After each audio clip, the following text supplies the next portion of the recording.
Bismillahirrahmanirrahim. Assalamualaikum. Welcome to our English class, and this lecture is basically for grade 6, and this is Oxford Modern English book 6. And in the previous lecture we have completed page number 18, and now we will complete today page number 19. So let's start. Exactly on time. And उसी वक्त पर a half grown boy rides up the road on a bicycle, slip a note into the box and pedal away again. And I have forgotten the name of a lesson. Unless this is lesson number 2, the ransom of a red chief. Um, and this is obviously part 3. In the previous video we have completed 2 lecture for this lesson. तो N उसी वक्त पर एक आधा जवान जो आदमी है या लड़का है वो बाईसाइकिल चलाते हुए नज़र आया, और उसने क्या किया कि एक नोट फेंका बॉक्स में, और उसके बाद वो चला गया, मतलब अपना साइकिल चलाता हुआ रवाना हो गया. आई गॉट द नोट, मैंने वो नोट लिया, and was back at the cave soon after, और फ़ौरन मैं गार में वापस आ गया. By the lantern I read it to Bill, और लालटेन की रोशनी से मैंने ये बिल को पढ़कर सुनाया. To desperate man, gentleman I receive your letter, gentleman मुझे आपका ख़त वसूल हुआ या मौसूल हुआ. I think the ransom you asked for the return of my son is a little high, मेरा ख्याल है जो तावान जो आपने मेरे बेटे को वापस करने के लिए जो उनकी शराइत में शामिल है वो थोड़ा सा ज़्यादा है. I hereby make you a counter proposition, इसका मतलब है कि कोई ऑल्टरनेट तजवीज़ देना, मतलब कोई ऑप्शन देना उसके मुतबादिल में. With which I am sure you will accept, जिसका मुझे यकीन है कि आप लोग एक्सेप्ट कर लोगे, कबूल कर लोगे. यू पे मी $250 इन कैश, आप मुझे $250 जो हैं वो कैश में दें. And agree to take him, and I agree to take him off your hand, और मैं इसको आपके हाथ से लेने के लिए मुतफिक हूँ. But bring him at night so the neighbour don't stop, लेकिन उसको आपने रात को लेके आना है ताकि नेबर्स जो हैं वो आपको रोक ना पाएँ. Very respectfully Ebenezer Dorset, this is the name of the father of dad red chief और रेड हेयर बॉय, जो कि उन्होंने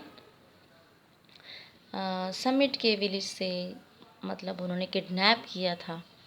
द चीक आई बिगेन, और मैं शुरू हुआ. But I glanced at Bill, फिर मैंने बिल की तरफ देखा. And hesitated, and हिचकिचाया.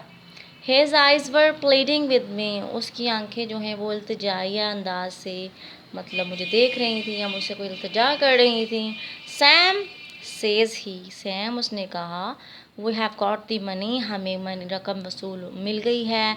This kid will send me crazy, ये बच्चा जो है मुझे पागल कर देगा. I think mister Dorset is a generous for making us such an offer, मेरा ख्याल है मिस्टर डॉटसेट जो है वो बड़े ही जेनरस आदमी हैं जिन्होंने हमें ये ऑफ़र दी है. डोंट लेट द चांस गो, मतलब इस मौके को हाथ से ना जाने दो. ऑनेस्टली बिल से आए, मैंने कहा बिल से, ईमानदारी से.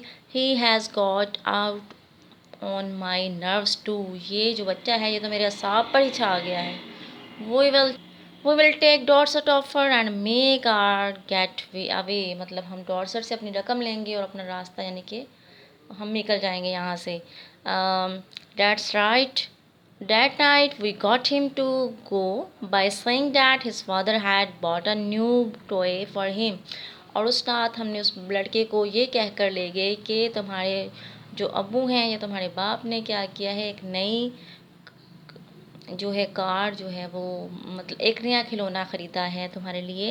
And we were going to play with the new toys the next day. हम जो है नए खिलौनों से अगले दिन जो है खेलने के लिए जा रहे हैं। Just at the moment one I should have been collecting the ransom.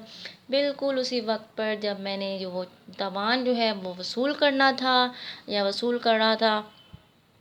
Bill was giving $250 Dorset. Bill जो है वो डॉर्सेट को जो है वो अमाउंट दे रहा था। When the kid found out we were going to leave him. जब बच्चे को पता चला कि हम उसे छोड़ने के लिए जा रहे हैं, ही fastened himself as tight as leech to Bill's leg। Bleach होता है जोंक। उसने अपने आप को जोंक की तरह बड़ी मजबूती से वो टांगों के साथ चिमट गया बिल की। His father peeled him away। उसके फादर ने उसको वहाँ से जुदा किया। How long can you hold him? तुम इसे कितनी देर तक पकड़ सकते हो? Ask bill. बिल ने कहा I am not as strong I used to be। मैं इतना स्ट्रॉन्ग नहीं जितना मैं हुआ करता था। Says old Dorset। बूढ़े ऑर्सर ने और डॉर्सर ने कहा But I think I can promise you 10 minutes। लेकिन मैं आपसे वादा करता हूँ कि 10 मिनट के लिए। Enough says bill. इनफ काफ़ी है, बिल ने कहा। In 10 minutes I shall cross the country. कि 10 मिनट में मैं ये मुल्क जो है वो अबूर कर सकता हूँ। And be over the Canadian border. और मैं दूसरी पार यानी कि कैनेडियन बॉर्डर की तरफ हूँगा। And as dark as it was. और जितना अंधेरा है। And as fat as Bill was. और जितना बिल जो है मोटा था। And as good as runner as I am. और मैं जितना अच्छा वो जो था रनर था यानी कि जितना अच्छा भाग सकता था। He was a mile and half out of summit before I could catch up with him. मतलब वो समिट से तकरीबन आधे मील जो था, हाफ माइल मतलब 1 मील और आधा मतलब माइल एंड हाफ जो है वो वहाँ से दूर था यहाँ तक कि मैं उसको पकड़ सकूं। This is the end of the chapter the Ransom of Red Chief. And now we will go for question answer. एंड अगर आपने स्टोरी जो है गौर से सुनी है, प्रीवियस जो फर्स्ट जो है जो इसका पेज है वहीं पर इसका आंसर है और you can easily find out. And this is unit number 2 the Ransom of Red chief. और इसके जो है question answer let starts. Which part of the United State of America is this story setting. यानी कि ये story जो है वो कहाँ सेट की गई, अमेरिका का कौन सा हिस्सा था। तो ये क्वेश्चन आंसर मैंने आपकी आसानी के लिए लिखे हुए हैं। And so we will discuss it line one by one. The story is set in the state of Alabama in the south of United State of America. मतलब जो है ये अलबामा में सेट की गई है जो अमेरिका के साउथ में। Why did the two man decide to kidnap someone. अब शुरू में ही बता दिया गया था कि उनके पास अमाउंट कम थी, so that's why they have decided to kidnap someone. तो मतलब हमने ये बताना है कि ये दो लोगों ने ये क्यों डिसाइड किया कि वो किसी को किडनैप करें। The two men decided to kidnap someone because they wanted $2,000 to buy some land। कि उनको यानी कि लैंड ख़रीदने के लिए कुछ अमाउंट चाहिए थी तो उन्होंने सोचा कि क्यों ना किसी को गवाह कर लिया जाए।